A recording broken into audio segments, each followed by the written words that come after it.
Bill Nye the Science Guy. Bill, Bill, Bill, Bill, Bill. Bill Nye the Science Guy. Teacher's Edition. Welcome to Bill Nye the Science Guy on Channel 13. We are more than happy to be here. My name is Dr. Frey. And I'm Dr. Sultana. And we are here to show you, teachers, some important and exciting, fun experiments and tricks to use in your classroom. But first, we need to touch upon safety in the classroom. So it's very important to always pull back hair. Long hair can be very dangerous, so you should pull it back with ribbons or hair ties or rubber bands. You should also have your sleeves pulled back or wear short sleeves so as they don't get caught on fire through using flammable substances. Also, you should always wear your safety goggles. This will protect your eyes in case you're using anything harmful, or if anything, it will be able to come and splatter into your eyes. Okay, so Dr. Frey, why don't you show us our first experiment? The first experiment we have for you today is using a glass cup. Could be plastic, but make sure it's clear so the students can see. A clear Tupperware, again, make sure it's clear so the students can see through. And 2 paper towels. I'm going to stick these 2 paper towels into my cup, lift the cup over, submerge it into the water that I'm going to pour in the container, and miraculously, the paper towels are not going to get wet. Don't believe me? I'll show you. Crumpled paper towel, ordinary paper towels, you can use them in your classroom. Pour the water, regular water, almost to the top. You don't want it to overflow when you put the cup in, so you want to keep it to a minimum. Now, I'm going to flip my cup over. Nothing is holding in the paper towel. It's a regular paper towel in the cup. I'm going to flip the cup over, submerge it into the water, and we will see if the paper towel comes out wet. Ready, Dr. Sultana? Ready. Now, as you can see, the cup is submerged in the water. You would think that the water goes up into the cup to get the paper towel wet. But miraculously, the paper towel is the same exact way as you started it. The paper towels are dry. So how does this trick work? Well, it's something called water displacement. When you put the cup and you submerge it into water, the water seals the cup opening and it traps air inside, allowing the paper towel to stay dry. As you push down into the water, the pressure increases and the air pressure becomes greater. Therefore, the cup and the water are sealing the inside of the cup so the paper towel stays dry. Wow, that's a great trick. I think students would really enjoy that. Yes. I've tried it multiple times and it works out perfect. That's great. You can even let them use it themselves. I would just stay away from the glass, stick with plastic, and make sure everything is clear. Okay, the next one we have for you, Dr. Sultana will be more than happy to show you. Okay, for our second experiment, what we're going to do is we're going to take a cup with the ribbon tied around it. You could also use a bucket, but we feel that this way is a little bit easier to see. So what you're going to do is you're going to take some water and you're going to pour it into the cup. Regular cup, regular water. You don't really need to see the water this time because the way our experiment is going to be working, you're not really going to be seeing water. So what you have to do is you have to take the cup and you have to spin it around. Just like this.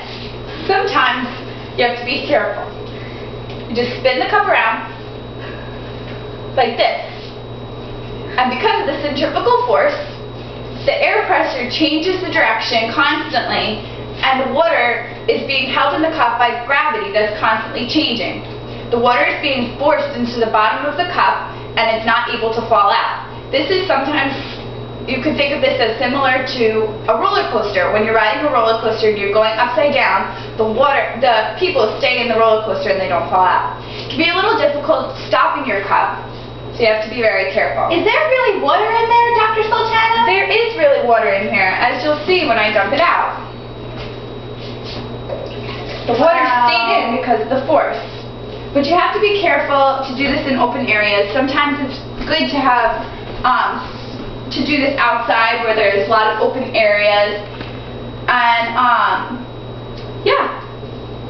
So that's our experiment.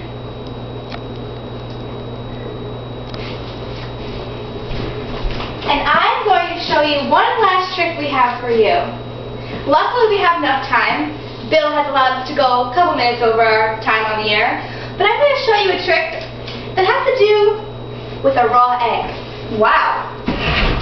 Yeah. Tricks with eggs, that can sometimes be tricky. Aren't you worried that you're going to get yolk all over your classroom and it could cause behavior management problems? Well, actually, my last class that I was in, I had a student try it. And she tried to do the experiment, and sometimes you have little accidents. She tried to do it, and the egg exploded all over. So, you need to be very careful and make sure your students know exactly what they're doing. And make sure, if you're working with really little kids, you're better off doing the trick. Believe me, they'll be amazed, because this is a raw egg, and you will see what can happen.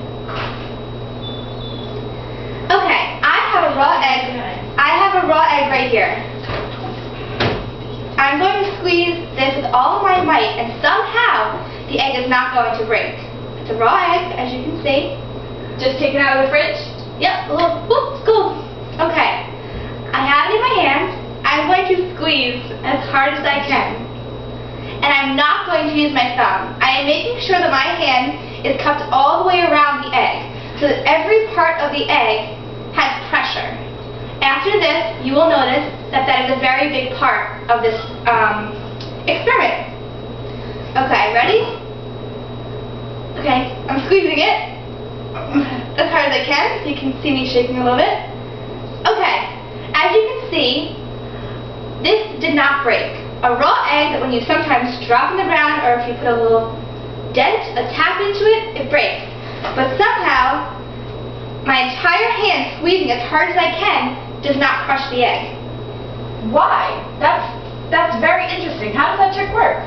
Well, because there's an equal force all around the egg, every single place in this egg has the same pressure. When making eggs, you tend to crack on the side, gentle little tap, and it breaks, and then you cook the egg. Here, that force is all around the entire egg. There's force around the entire egg, and sometimes this kind of relates to your body. Right now, there is a force around my body. I do not feel it though, because it is around my entire body and it is the same pressure, bounced out everywhere, from my toes to my fingers to my head to everywhere.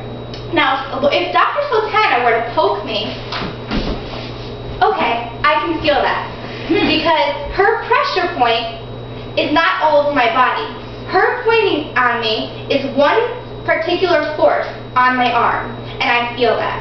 Much like an egg, a single tap will break the egg. Because I'm squeezing with all my force around the entire egg, it is distributing the force and the pressure, which is also known as displaced force, around the entire egg, and that is how it does not break. Wow, that's very interesting. I would definitely, if I were to do that experiment, do it myself instead of having my students do it. Yes, and you want to make sure, as in every science experiment, you have the safety stuff with you, you have paper towels because there tends to be messes all over the place. Yeah. But it has been a pleasure taking this time to work with you. Great pleasure. We hope you enjoyed our program and you've learned a whole lot. You could check out the website and to learn the ingredients for these experiments and how they work at www.billknight/scienceexperiments.com. We hope you enjoyed our program. We had a pleasure working with you, and I hope you can use these things in your future classrooms. Thank you. Bill Nye the Science Guy. Bill Nye the Science Guy.